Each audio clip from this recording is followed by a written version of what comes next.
दोस्तों, जब भी किसी देशों के संगठन में किसी एक देश को लगातार नजरअंदाज किया जाएगा तो वह देश अक्सर अपने हितों को ध्यान में रखते हुए बड़े कदम उठाने से पीछे नहीं हटता। और ऐसा हम सिर्फ आज ही नहीं बल्कि इतिहास में भी कई बार देख चुके हैं, जिसके तहत कई देश अपने ही साथी देशों का साथ छोड़कर दूसरे खेमे में चले जाते हैं ताकि वे अपने इंटरेस्ट पूरा कर सके। और आज फ्रांस भी कुछ ऐसा ही करने जा रहा है, जिसमें अमेरिका समेत पूरे यूरोप को हैरान कर दिया है। सबसे बड़ी बात तो यह है कि फ्रांस यहाँ पर यूरोपियन देशों का लीडर बनना चाहता है, लेकिन इसके लिए सीधे अमेरिका से टक्कर लेनी होगी, जिसके लिए अब फ्रांस पूरी तरह से तैयार नजर आ रहा है। क्योंकि अमेरिका को एक बड़ी चेतावनी देने के लिए अब फ्रांस चीन और रूस के साथ मिलकर एक ऐसा कदम उठाएगा जो सभी नाटो देशों के लिए एक काफी बड़ा झटका साबित हो सकता है। तो चलिए जानते हैं कि आखिर यहाँ पर ये पूरा खेल क्या चल रहा है और इससे भारत को क्या फायदा होगा। दरअसल दोस्तों, सामने निकल कर आ रही लेटेस्ट रिपोर्ट से ये बात कंफर्म हो चुकी है कि अगले कुछ ही समय में होने वाले ब्रिक्स समिट की मीटिंग का संज्ञान लेते हुए फ्रांस ने इसमें आने की इच्छा जताई। मतलब फ्रांस के राष्ट्रपति इमैनुअल मैक्रोन भी साउथ अफ्रीका में होने वाली ब्रिक्स की बैठक में हिस्सा लेना चाहते हैं, जो सभी के लिए काफी हैरानी भरा कदम है।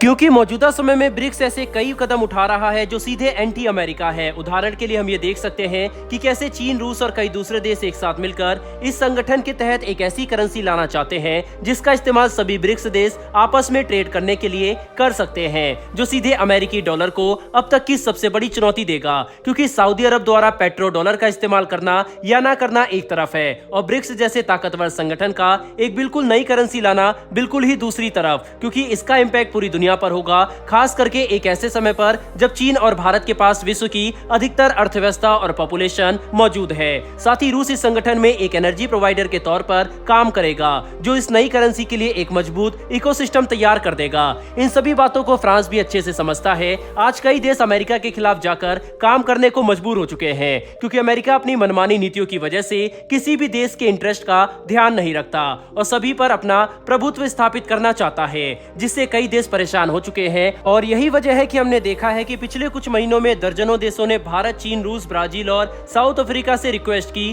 ताकि उन्हें भी ब्रिक्स का हिस्सा बनाया जाए। ऐसे में अगर इस साल होने वाली ब्रिक्स समिट को अटेंड करने फ्रांस के राष्ट्रपति भी पहुंचते हैं तो ये पूरे यूरोप की तरफ से अमेरिका को एक सीधी चेतावनी होगी कि यूरोपियन देश अमेरिका के बिना भी अपने इंटरेस्ट हासिल कर सकते हैं। वहीं पर यह बात भी काफी इंटरेस्टिंग है कि अमेरिका और फ्रांस भले ही आज काफी डीप कोऑपरेशन के तहत काम कर रहे हो, लेकिन जब से अमेरिका और ब्रिटेन ने ऑस्ट्रेलिया के साथ मिलकर फ्रांस से उनकी कई बिलियन डॉलर की न्यूक्लियर सबमरीन डील छीनी, तब से फ्रांस अमेरिका को लेकर अपनी पॉलिसी में बड़े बदलाव करता नजर आ रहा है। साथ ही इसी बीच फ्रांस ने भारत समेत कई एशियाई और खाड़ी देशों के साथ अपने संबंध काफी मजबूत किए ताकि वह अमेरिका को छोड़कर इन देशों के साथ अपने व्यापार में बढ़ोतरी कर सके। और अब इन सब तमाम घटनाओं के बाद अचानक से ब्रिक्स की मीटिंग में आने की बात कहना एक काफी बड़ा संकेत देती है, जिसने अमेरिका को चिंता में डाल दिया। हालांकि अगर हम ये बात समझने की कोशिश करें कि फ्रांस की तरफ से सामने आई इस रिक्वेस्ट को सभी ब्रिक्स देश कैसे देखते हैं, तो हमें ज्यादा हैरानी नहीं होगी, क्योंकि चीन, भारत, साउथ अफ्रीका और ब्राजील को फ्रांस से कोई भी दिक्कत नहीं है,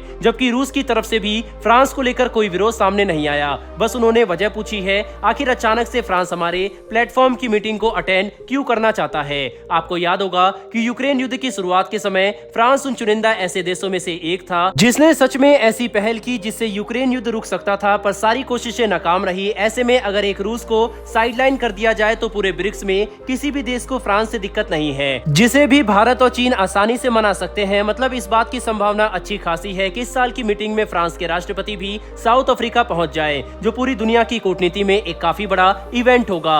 वहीं पर अगर इन सब घटनाओं का असर भारत पर क्या हो रहा है, इसके बारे में चर्चा करें तो हम ये आसानी से देख सकते हैं कि अमेरिका अपने कई भरोसेमंद साथियों को अपनी नीतियों की वजह से खोता जा रहा है, जिसकी वजह से भारत का महत्व अमेरिका के लिए और भी ज्यादा बढ़ेगा। और क्योंकि अमेरिका चीन को काउंटर करने के लिए अपनी एड़ी चोटी का जोर लगाना चाहता है, ऐसे में भारत अमेरिका के लिए और भी ज्यादा महत्वपूर्ण बन जाएगा। पर हमें यहाँ पर काफी समझदारी के साथ कूटनीति का ये खेल खेलना होगा, ताकि हम किसी भी देश के खेमे में जाए बिना सिर्फ अपने इंटरेस्ट को ही सुनिश्चित करें, जो एक राष्ट्र के तौर पर भारत के लिए सबसे अच्छी पॉलिसी है। वैसे दोस्तों, आपके हिसाब से अगर फ्रांस ब्रिक्स की इस मीटिंग में आता है तो क्या उसके रिलेशन यूरोपियन यूनियन और अमेरिका से बिगड़ेंगे या फिर नहीं? अपनी राय कमेंट बॉक्स में लिखकर जरूर बताइएगा। साथ ही हमारी आने वाली डेली डिफेंस और वर्ल्ड अफेयर से जुड़ी इस तरह की वीडियो के लिए चैनल को सब्सक्राइब कर बेल नोटिफिकेशन अवश्य दबा लें। फिर मिलेंगे ऐसी एक नई वीडियो के साथ। धन्यवाद। जय हिंद।